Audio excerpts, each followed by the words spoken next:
Focus. Ideate. Innovate. Enable.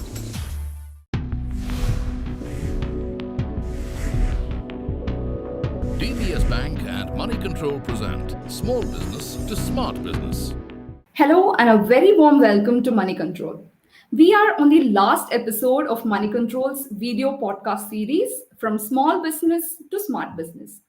This series, in association with DBS Bank, aims to provide the MSMEs with useful insights to solve evolving challenges as well as lead them in the direction of growth.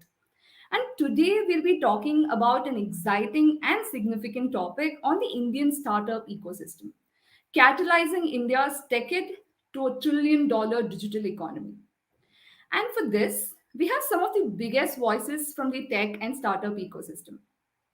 I have with me Saurabh Srivastava, Chairman of Indian Angel Network and co-founder of NASCOM; Rajneesh Kumar, Chairman of BharatPay; Sushant Shetty, Senior Vice President and Head, Channel Liabilities Institutional Banking Group of DBS Bank India. Thanks a lot, everyone, for joining us. Let's dive into the topic right away.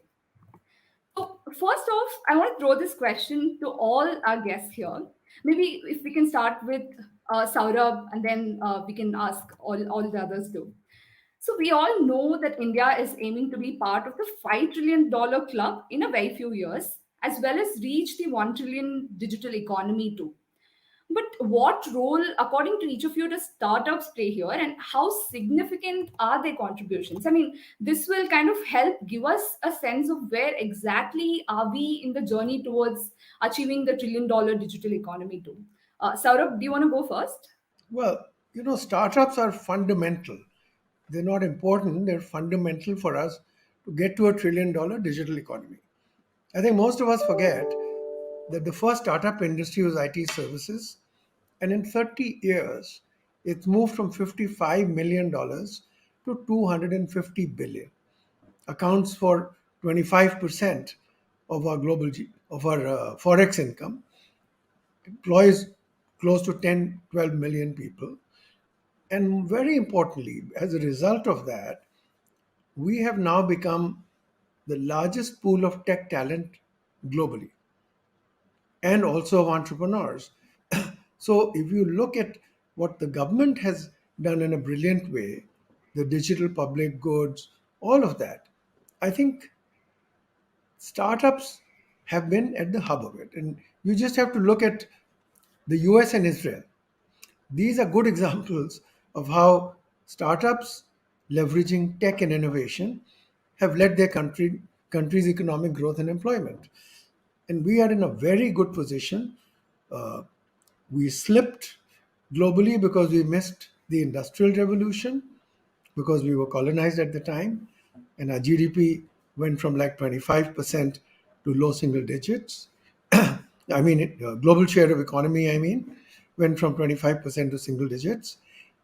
Today, we are at the top of the new revolution, which is the innovation revolution, the tech revolution, the startup revolution. We rank number three. I think by 2047, uh, we should be in the top two, if not at the top, and it will be led by startups. So I think startups have the single most important role to play, and that is why I'm so happy that the government is focused on it. The Prime Minister, Mr. Modi, is leading it from the front, and we are already outpacing China in creating the number of unicorns. 100,000 startups from barely a few hundred 7 or 8 years ago. So startups are beginning to play their role.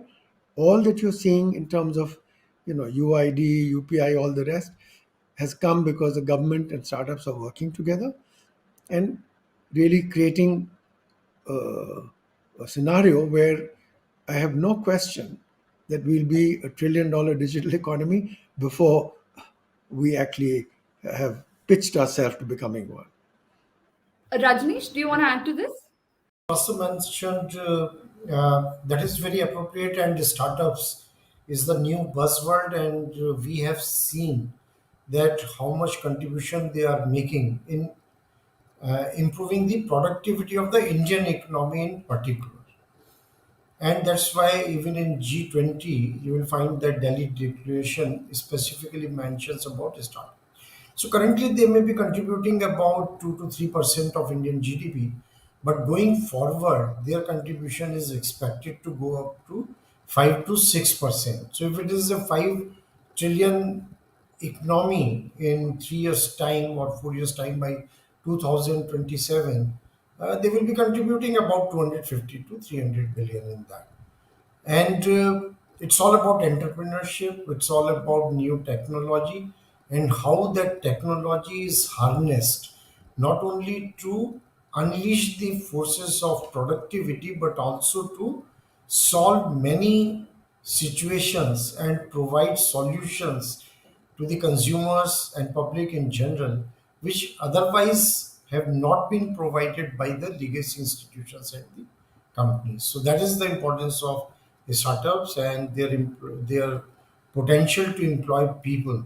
That is also there, and it does promote entrepreneurship in a very significant manner. Shushant? Yeah, I'll just add to it. I think as what was already covered was that the startups play a very startups is a word, right? Today, what we call startups tomorrow will turn out to be BAU industries and businesses by themselves. But the kind of platform that's now being created for the startups, we actually they are basically more inclusive. We are looking at startups today to take us to markets where normal regular businesses didn't go. So startups are playing a big role, according to me, in two parts. One is digitizing the entire and creating more efficiency in your regular businesses. Also, their ability to go deeper into India. What I have seen working with a lot of startups is their activity in tier three, tier four markets, which technically, older businesses didn't go into or didn't go at that pace, is what we see startups propelling into. The efficiency they've been able to create in the system, whether it's banking or regular SME businesses, is again adding to the fact that we might reach certain milestones much earlier because they are going to propel these businesses forward in a much faster way. So yes, if there's a milestone set, I think we'll reach it earlier. A few case in points would be, the progress we've made on payments, the progress we've done through UPI, the progress we are making in digital loans. There was India has a very large unorganized market of where lending happens. They are cutting that market down. They're making it easier for banks to go out there and make assessment and put the money out for businesses to grow. And the best thing is all of this is extremely well supported by the current infrastructure and the government. Of course, people will say there's more stuff to do around startups and how we can, support them, but their initiatives are already in place. And the most promising things about the startups or the young entrepreneurs right now is that the mindset that they bring. So this next phase of Indian growth will be led by the change in mindset that these young entrepreneurs bring onto the platform, and that's why we think the pace of this growth will be really exciting and really at a good speed out here. Great. Thanks a lot, gentlemen. I think this kind of sets the tone for our entire episode. Very optimistic, right? I can't be without asking this. I mean, under India's G20 presidency, there was a startup task force which was established, and one of the big wins I would call is the establishment of Startup 20 engagement group, right? Which will continue with other presidencies as well from now on.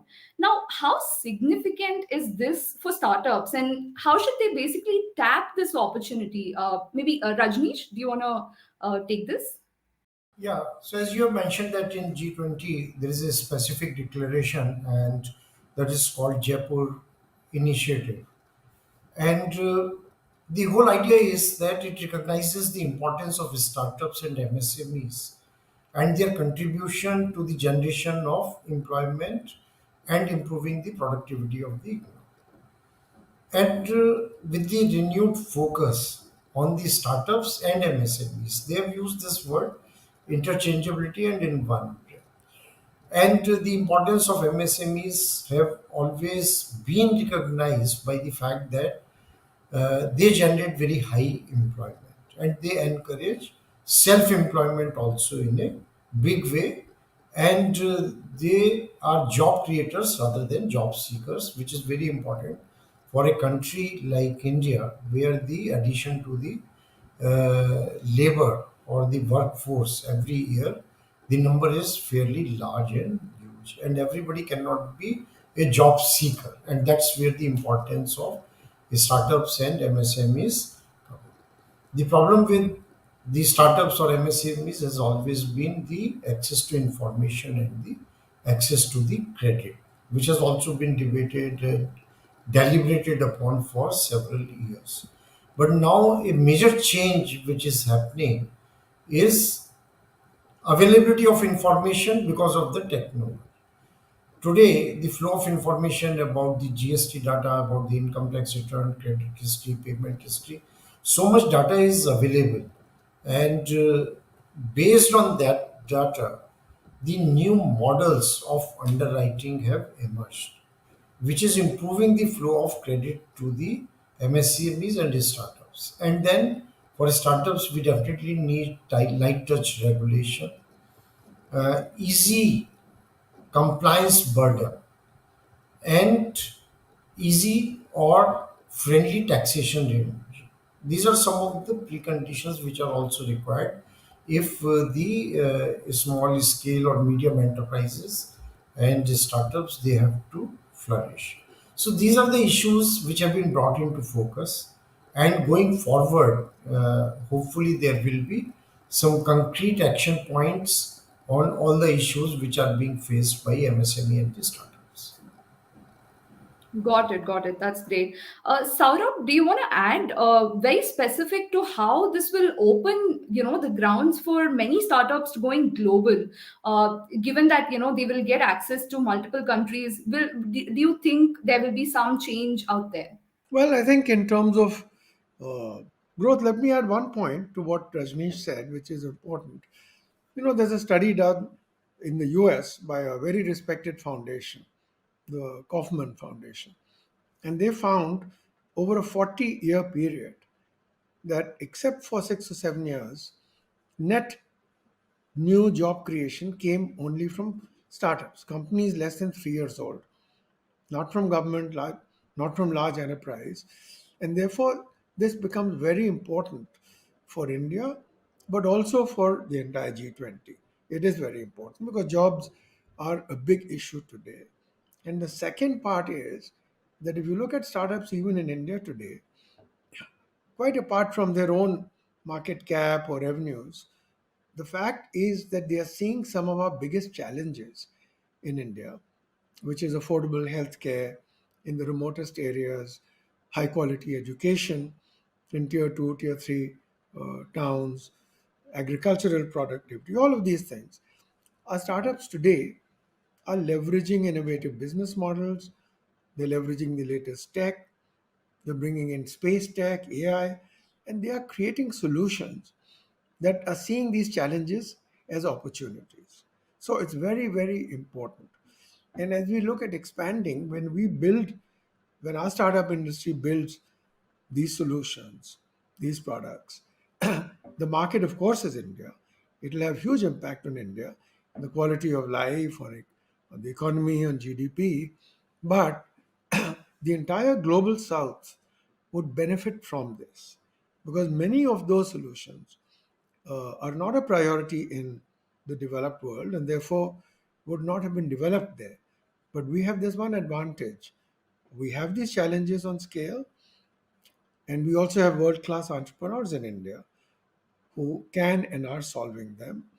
We have access to capital, we have developed and have access to the latest technologies. So we are very well positioned to do this. So getting onto the G20 agenda will only make it much easier for other countries to look at engaging with us on many of our products and solutions. Because today, if you look at our startups, they are very well connected and engaged with the US, for example, and many parts of Europe, but not so much so with the global south. So I see some distinct advantages that we can get from this. Now let's move on to understanding some trends here. I mean, to get into the concept of decade that we're all talking about, just for our listeners and viewers, decade is the term coined by our Honorable Prime Minister Narendra Modi, which basically is the decade that's filled with technological advancement in all areas of growth. And startups basically stand at the forefront of making this happen. Like we've just heard from all the experts here. But now, what are some trends that are emerging? Like Rajneesh, Saurabh, we spoke about DPI, we spoke about AI as well. So what are some emerging tech that is defining and shaping the next decade? Maybe we can start with Rajneesh, and Saurabh can add in, and then Sushant, if you can help us understand. I mean, if you can also add into some of these trends and how DBS is kind of supporting these emerging technologies. Rajneesh, do you want to go first? Yeah. So, as you have mentioned and broken the piece, that decade means technology and 10 years of technology. So, what we experienced also in last couple of years, that based on the digital public infrastructure which has been created in the country and the GEM Trinity, which is Jandhan accounts opened by the bank for the financially excluded people, Aadhaar, which is the identity, and mobile. So with this, India has made rapid progress, and it appeared in the news also that World Bank has said that what India has done in 6 years, it would have otherwise taken 47 years to achieve this. So this is the power of technology, where you are trying to solve a social problem, or rather a socio-economic problem, where technology, it can enable you to cut down on the time taken to achieve a certain objective in a very short period of time. So if what could be done in 47 years has been done in 6 years, so if it is 10 years now, so obviously we would be doing what could be done in 70 years. So that is the calculation. And the pace of changes in the technology is also huge. Now, so much development is taking place, whether it is in the, I'm talking particularly about the financial ecosystem. We have the digital currency, which is now all the central banks globally, they are taking the lead, and our own Reserve Bank of India, they have made significant progress in introducing CBDC. That is just one example, but whether it is healthcare, whether it is tech, there is no aspect of an individual's life today which is not touched upon by the technology. So technology is all purposive, and the trend is also that new technologies are emerging, and the pace at which the change is happening is also never seen before. Keeping pace with these changes also in itself is a big challenge for everyone.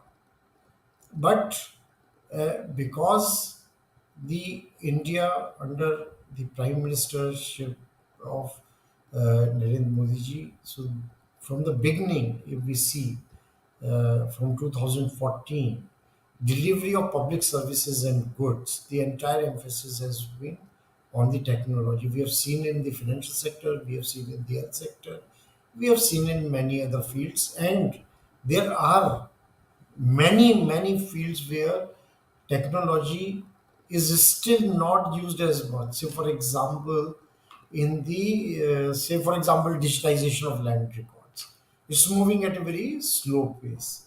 If that uh, is speeded up, then the the doing the transactions, say for example on the mortgages or bank lending, there will be so much ease of doing business. So this is something which on which one can speak on and on. And I know you will be having a time limitation also. But what I'm saying is that we are at a stage where the possibilities are infinite. And how do we exploit that? We have tasted success in many fields, and based on that success, obviously, there is an encouragement, and the Development which is going to happen in India and across the globe, it is all technology led. How do we harness it, and how do we harness it for the public good? That will determine our future. Great. Saurabh, do you want to go into some specifics as to what is very few interesting tech that you've come across that you think would define the next decade? There is some fantastic tech that's being created in India today. Our startups are doing stuff that, even a few years ago we would not have imagined. Let me give you some examples. Now, environment is a big issue, sustainability is a big issue.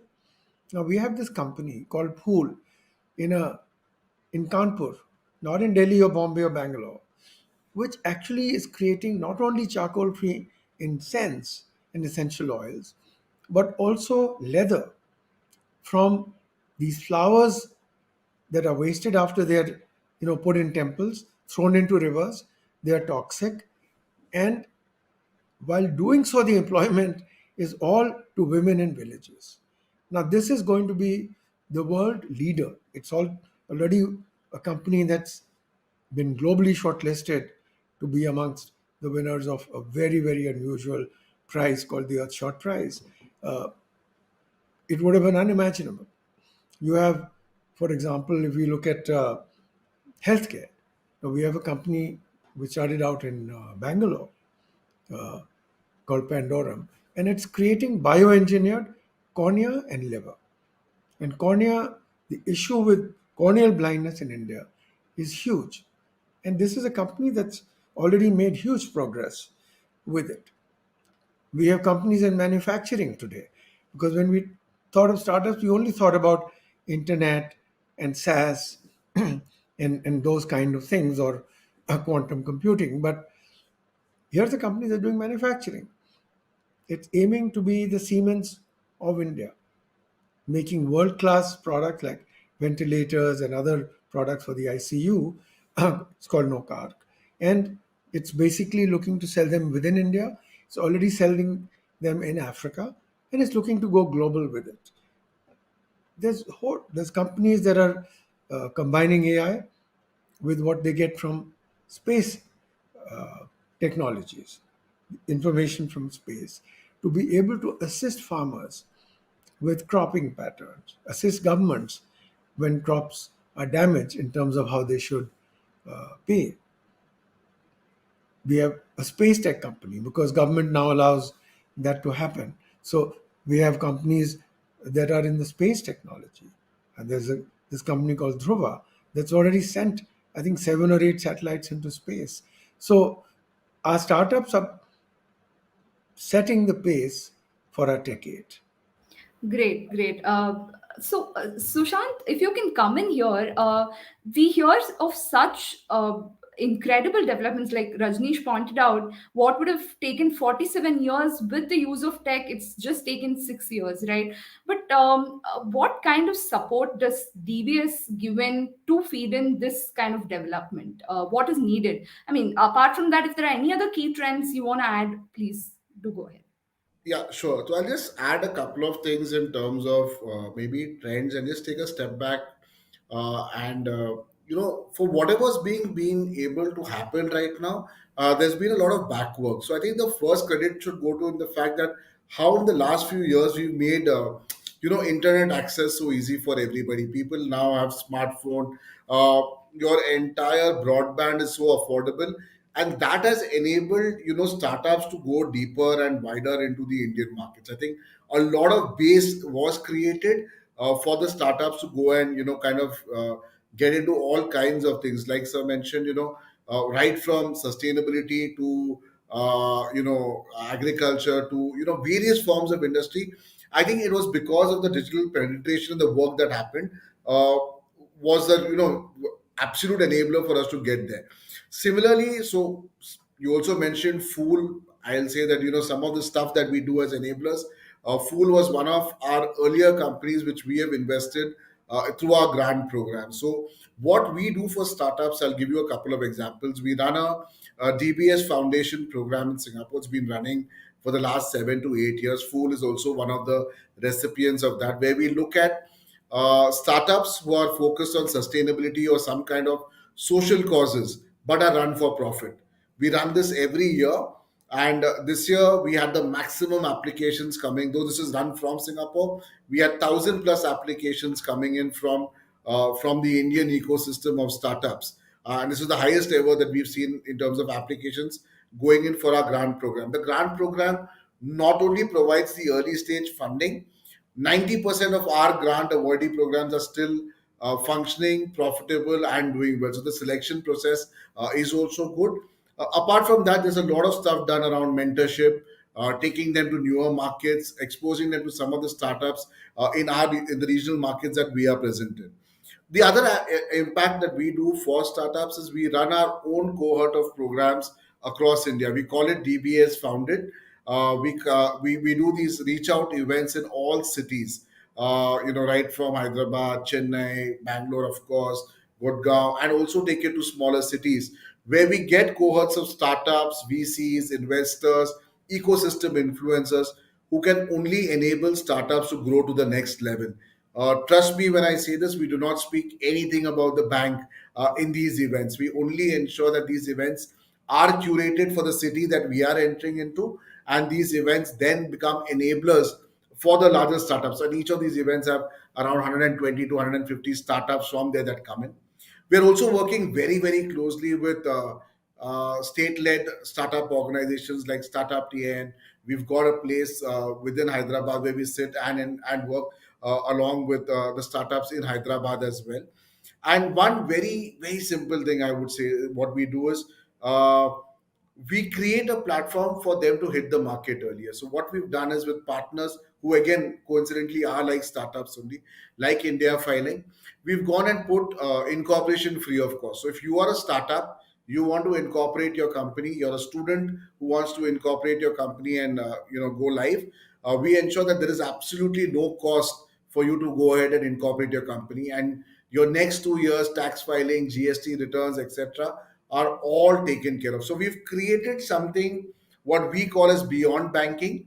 You'll get the regular banking suite for a startup, but you'll also get enabled services, because over the last 2 years, when me, my team, and the bank engaged with this ecosystem, we realized that they need a lot of support, which goes much and far beyond just banking. So we provide a lot of that, which could be through HRMS services, through ESOP management, getting in partners who again are startups in some form or shape to kind of go ahead and support these startups. So I spoke about grants, I spoke about beyond banking, spoke about platforms that we are creating where they can come interact and kind of meet the right people to grow their business further. But the last thing I'll tell you, what we do best, what I feel we do best. Banks are normally considered that we go out there and lend money. What we do is we work with a lot of partners on a strategic level. We give them a platform to kind of access the customers we have within. And I think those are the partners that actually see the real benefit. We take them to our individual customers, we take them to our SME customers, and these are customers where normally they would not reach out to. So we've created a platform called for our partners, where we actually push them to our existing customers, do small events. So if there's an ONDC on the anvil, we work with Go Frugal, who's on the seller side of the platform.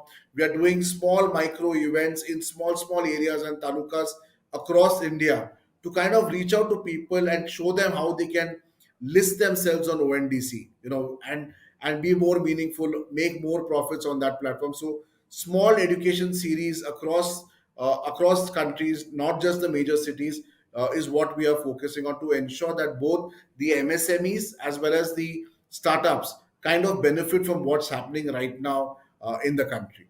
That's great. That's actually very encouraging. I'm sure many founders who are watching this, listening this, are taking a note of that. Let's now move on to our next segment. We have to talk about the ecosystem as well, right? But the trend that we are seeing right now is very different from what it was, let's say, 5, 10 years back. I'm sure Rajneesh, you'd be able to chip in here. Can we compare the ecosystem change? How has it been? Has it become more enabling or has it become more challenging now? What are some distinct changes that you're seeing? This could probably help new age founders who are just, planning to start up. My response to this would be that there is an action on both sides, in the sense that on the one hand, there is a positivity and new enablers are being created, and the best example is digital public infrastructure. And on the other side, the challenges are also emerging on regulatory front, taxation front, compliance front. What I've seen also is that, and all of us has observed that there was a time when there was a lot of euphoria around valuations and capital was flowing in very easily. But in last 12 months, that has changed completely. So at one point of time, it was all numbers around growth and new things like GMV, and they became the basis of valuation. Not anymore. Now the trend is about talking about what is the corporate governance standard, when will the company will be in profit. So that is one shift. Second is that everybody wants to promote innovation, but at the same time, there is a certain risk aversion in this system, where that risk aversion is flowing both from the regulators as well as on the taxation front also. There is all sorts of informations in being sought after and are being called for. So I think there is a little bit of a confusion in the system that whether we want to rein in the startups and be the same bureaucratic and same approach as far as regulation, taxation, government policies are concerned. And on the other end, we are seeing a lot of positive noises around that we need to promote innovation, we need to encourage startups. So I think this will continue, and the startups also will have to learn to live with this apparent contradictions. So this is my I would say this is some sort of a summary of what the situation look like there. Definitely. I mean, moving from growth at all costs to complete cost cutting and focus on profits. Maybe Saurabh, if you can come in here, what do you think the pressure on profits? Because every investor today wants to see a clear path to profitability, right? For good reasons. But is it curbing innovations in any way? What should startups kind of? How do startups view this, according to you? So, firstly, let me tell you that when I built my first few startups, and when in IT services, and when Narayan Murthy and so many others were doing it, we had very, very difficult conditions. There was no debt, there was no venture capital, no angel investing.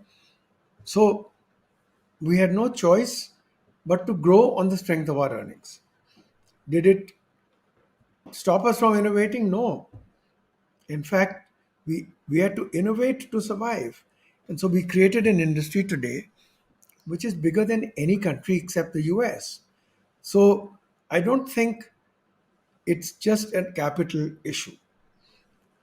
Today, things are much easier, very much easier. The government is very supportive. Of course, as Rajneesh said, I think particularly on the tax side, revenue authorities have to take, to my mind, a more balanced view about how they deal with startups. And there are many issues, of course, that they have which are of concern. But it's better to use a scalpel than a sledgehammer to solve those, because we don't want in any way to discourage the startup revolution that is starting out. But now you were talking about capital. I think the worst thing you can do to a startup is give it a lot of capital. because that is when inefficiencies creep in and there's pressure on startups to show revenues at all costs. As we have seen, there are many founders which actually become unethical, begin to recognize and state revenues differently. And I'm not even talking about frauds where people take out money. I think at the end of the day, if you're building a business and you don't plan to make a profit, then you're not building a business. A business is a business if you have a product or service that people want and that people are willing to pay money to buy, and you can make a profit at that price. Doesn't mean you have to make a profit on day one. Doesn't mean you even need revenues on day one. After all, even the old manufacturing industries would build a plant, machinery, hire people. It would take years for them. But the business model, the unit economics were clear.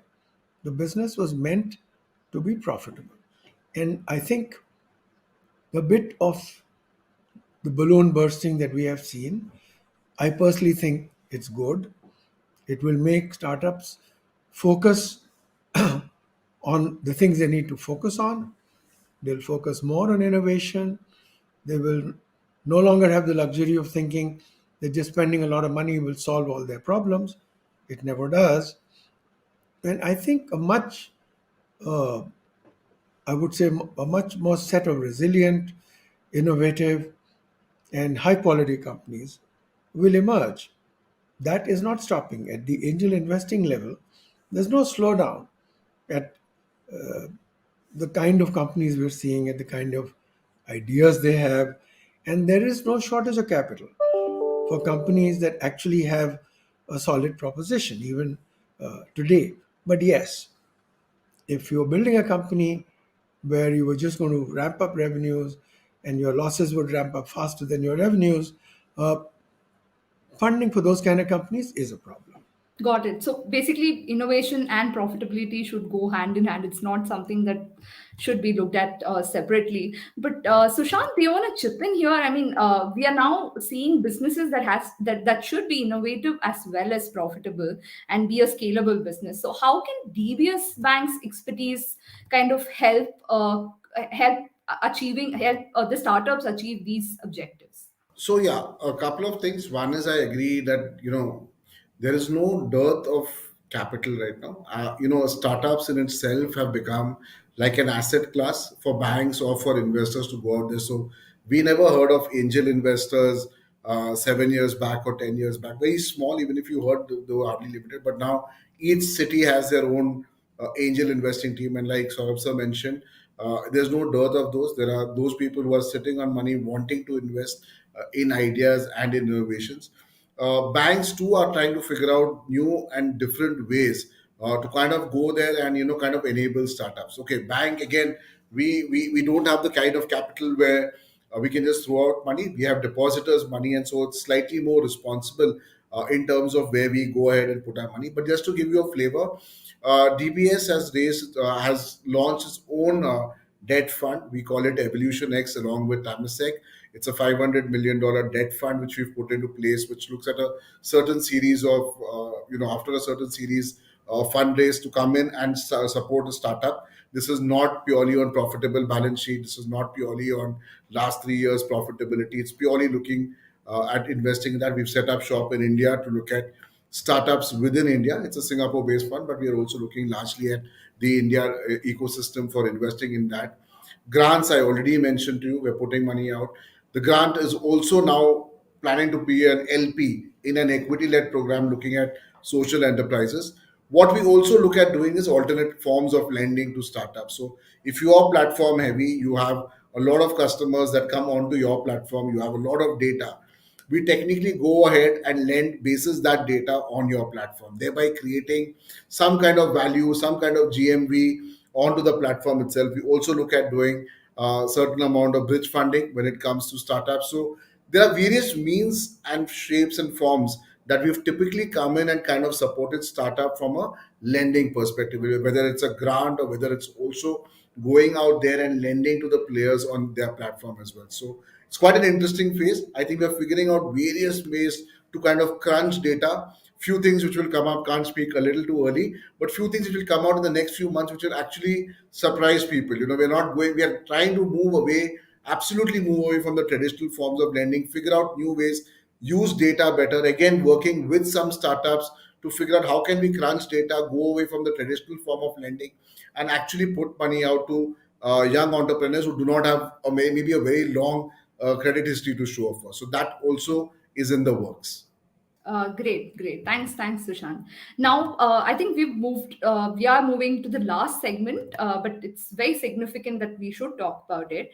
The challenges, right, that today's startups face, and very specific. Saurabh also made a remark about governance issues that are coming up. In fact, Rajneesh, in your book, The Custodian of Trust, a banker's memoir, you had highlighted about how startups need to earn the trust of literally everyone, right, in order to survive. So we are also seeing many instances of governance lapses. Is this a challenge coming out of the pressure, or what's causing this, and how should we view this? Rajneesh, do you want to take this? So the about the corporate governance, the issue is around that the pace of growth, and along with that, the changes in the governance structure of a newly incorporated company. So what my observation is, and it is based on all the experience at Bharat Pay and many other startups, they started small, and there was a governance structure which was appropriate for when a company is being operated by 5, 10 people. And then there was a period when the growth was very fast, exponential growth. So number of people which were working, instead of 10 people, it would have become 500, 700. The revenue manifold growth.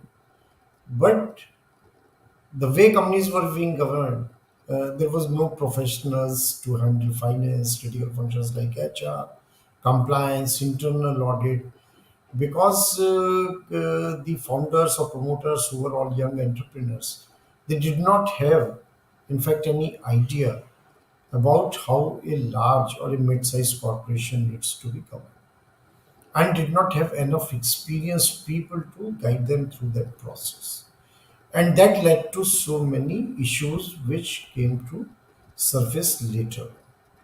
So the learning from what happened in the past is that when a company is growing, and this is not about only startup, I have seen it as SBI chairman also many mid-corporate companies that they suddenly grew very fast without paying enough attention that how are they being managed. And then there came a stage that they started to falter. And this is my, in fact, advice to if people are watching or young entrepreneurs are watching this program is that the governance has to move hand in hand. If you are 4, 5 people, you can't afford a very large team of professionals to do the job for you. It's all right. If the 4, 5 people, 10 people, they manage their affairs. But if you're on a high growth path, then start putting in the governance structures in place. It costs money because when you hire professionals, you have to pay them. It is not a like cheap option. So on the one hand, you will have pressure to show performance on the profit front. You would like to cut down on the cost, but at the same time, the cost of not complying, not governing it well, it is much higher, and those consequences everybody should be aware. So, my assessment of this situation is that in some cases it could have been an intentional thing where the promoter's own value system would have been very weak, and they could have become greedy, but not all of them are in that category. Some of them are and were very well intentioned people, but there was no one to guide them on the basic principles of governance. The mix at the board level was also that they were all young people, even the investor nominee. I doubt they had any hands on experience of being part of an organization which had good governance policies and structure. So it was lack of guidance, lack of experience, and in a few cases, it was intentional. Got it, got it. That's helpful. Saurabh, very specifically, I mean, you speak to a lot of startups on a daily basis. So, what are some other challenges that they're pointing out, and what role does NASCOM and other industry bodies and the government as well play here? I know we speak about self-regulation a lot, but should there be any standards for startups to follow, in order to achieve global standards as well? So, if you can just add more to this. The kind of instances of poor governance that have happened in India are not unique to India. They happen everywhere. So it's not as if there are global standards and we have Indian standards that are not good enough. I think the issue really, and I have stronger views on this, having done startups myself and having been part of an industry where in 35 years of a $250 billion industry, the number of issues of poor governance or fraud were barely a handful. I think there are two things. Firstly, we are investing in youngsters who have never run a profit center, never run a company. So there is a responsibility for at least the early stage investors, certainly the late stage ones too, to give some guidance and create some mechanisms that as you invest, you have a mechanism for quarterly board meetings, some audits, largely to make sure that these youngsters understand what is right and what's not right to do.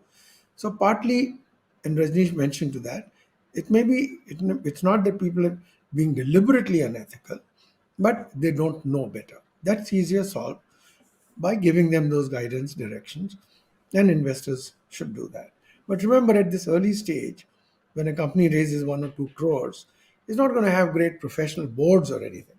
So you have to have a different set of mechanisms to mentor and monitor. That's helpful for sure.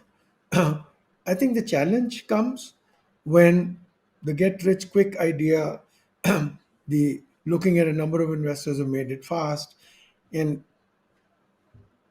and being under too much pressure from investors who've given them money to just show good results. There are founders with poor value systems which actually begin to go astray. There is really no excuse for that. I think when a fraud happens, we should take it very seriously. We should create an example of it. We shouldn't celebrate it. We do have cases of founders who have had very poor ethics and are almost celebrated. We shouldn't actually have that.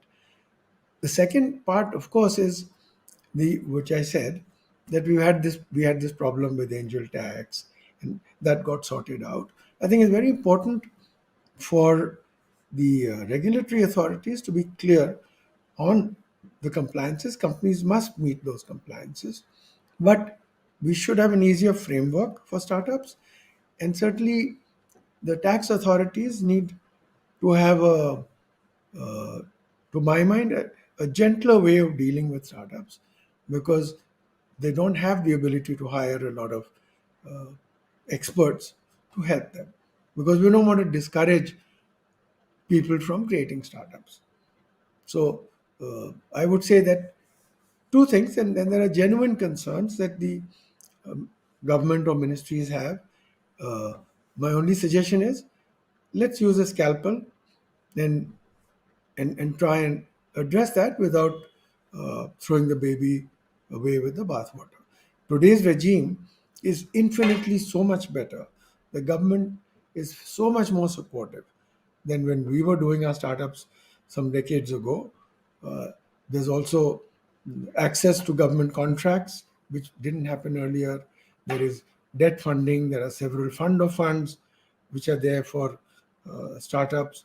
Today, defense, space, both those sectors have been opened up. So government has done a lot to make it work for startups, and I think there's no reason for startups to not succeed in this kind of environment. There may be some minor issues, as I said, which will always continue to be there. There's no perfect uh, environment anywhere in the world. Definitely. Yeah. Yeah. I think we've run completely out of time, but one last question to all three of you. What would be your one top advice, not to startups, but to entrepreneurs who are listening and watching this episode? Uh, Rajneesh, do you want to start? Learn to face the challenges because you are an entrepreneur and you have shown that entrepreneurship. The issues or irritants, if I may call it, they will be there, but you have to learn to overcome that and contribute to the progress of India and your own progress. Great. Sushant? No, I'll agree. I think there will be challenges and there will be things which will keep pivoting. My only advice to all the young startups, entrepreneurs would be to choose the right team. I think we always undermine the people you work with.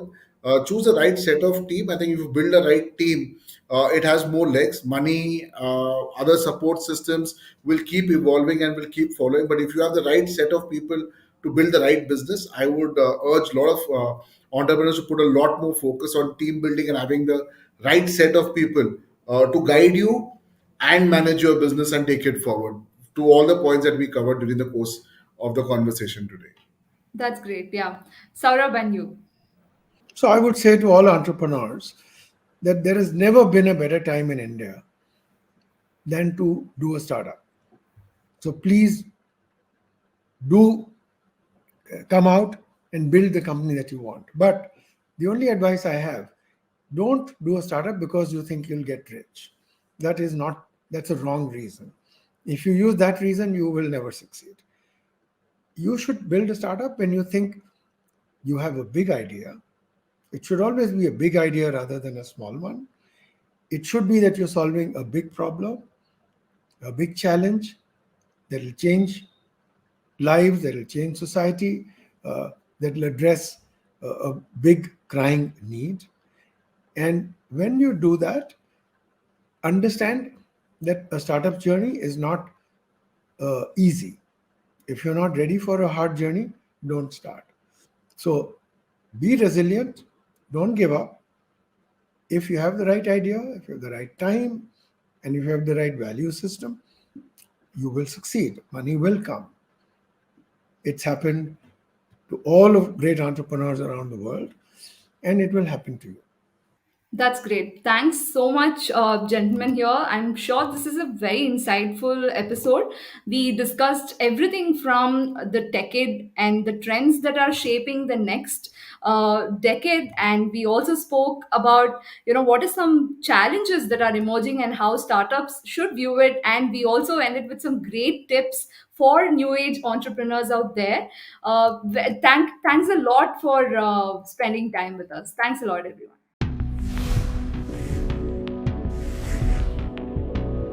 DBS Bank and Moneycontrol present Small Business to Smart Business.